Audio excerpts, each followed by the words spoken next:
Miami Heat Nation. Hello, guys. My name is Trent, and over here we are going to be covering the Miami Heat's off season and heading into next year. So, guys, if you support the Miami Heat or your favorite team is the Miami Heat, make sure you drop that sub and turn on post notifications.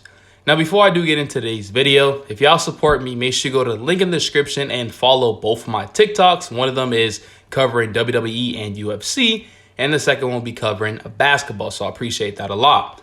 Now, in today's video, we are going to be talking about NBA executives and scouts puts Miami Heat as a potential landing spot for Russell Westbrook. Now, when I seen this article, I definitely wanted to talk about this to my supporters and see what y'all think. Now, I do want to say that I support Russell Westbrook. He's actually one of my favorite players in the NBA, believe it or not.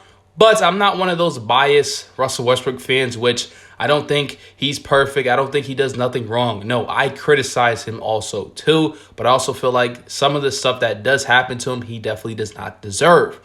Now, Russell Westbrook for the Los Angeles Lakers probably had his worst years ever. His numbers look decent, but if you actually watched him play, he did a lot of dumb stuff, missing a lot of jumpers, kept turning the ball over, lost a few games for the Lakers, and just wasn't the greatest season at all. Now, I do want to say near the end of the year, Russell Westbrook started playing a little bit better. He was actually making a lot more shots from the corner, and his turnovers were going down. Now, he averaged about 18.5 points a game, 7.4 rebounds, 7.1 assists, and played about 78 out of 82 games.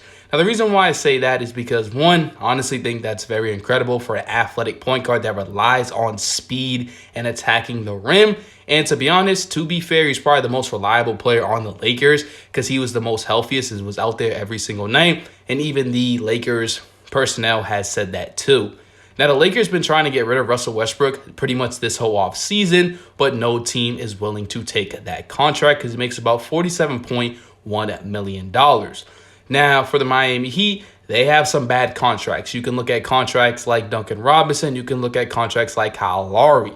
I think the executives are pretty much say you could bring in Russell Westbrook and replace Kyle Lowry because what we've seen from him last postseason and pretty much all last year, it wasn't the greatest. Now, during the regular season, played pretty solid, 13.4 points a game, 44% from the field, about 7.5 assists and 4.5 rebounds. That's Kyle Lowry. The only concern was in the postseason, he only played about 10 out of 18 games, and that's the main reason why we brought him in for the experience and the veteranship to help out, Jimmy Butler in these late games, and he played horrible. Averaged about 7.8 points a game, shooting 29% from the field, and he just was out of shape. Now, personally, I do think Kyle Lowry is going to have a breakout. Now, I want to say a breakout season, but I feel like he's going to play a little bit better from last year, and that could definitely help out the Miami Heat. Now, for Russell Westbrook, a trade that if it was going to happen, you probably would have to throw in a Lowry and a Duncan Robinson, maybe some draft capital, or just two players for Russell Westbrook, because at this point, I feel like Pelinka just wants Russ off the team.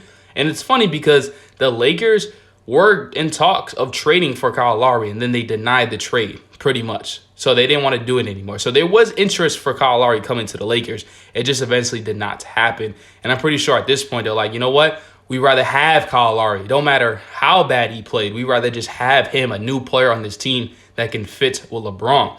Now, pretty much what the executives were saying, they're like, we understand Russ. He did, he's one of those players that I don't want to say he's all about himself, but he's one of those players that's just like, I did no wrong, this and that. And pretty much what they're trying to say in the article is that if you go to the Miami Heat culture, they can fix him. And that's why they said it's a potential landing spot.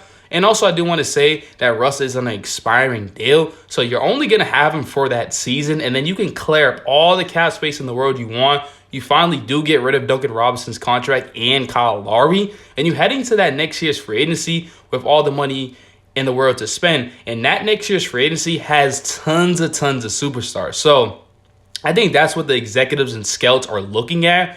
But like I said, as a Russell Westbrook fan, I personally do not want him on the Miami Heat. I personally think we just go back with Kyle Lowry. He looks more in shape. He looks stronger. And I do expect a bigger year. So let me know in the comment section what y'all think. Would you rather have a Russell Westbrook and deal with all the turnovers and deal with all the stupid stuff? Or would you have a Kyle Lowry who hardly plays in the postseason and average about 8 points a game, shooting 30%, hardly 29% from the field.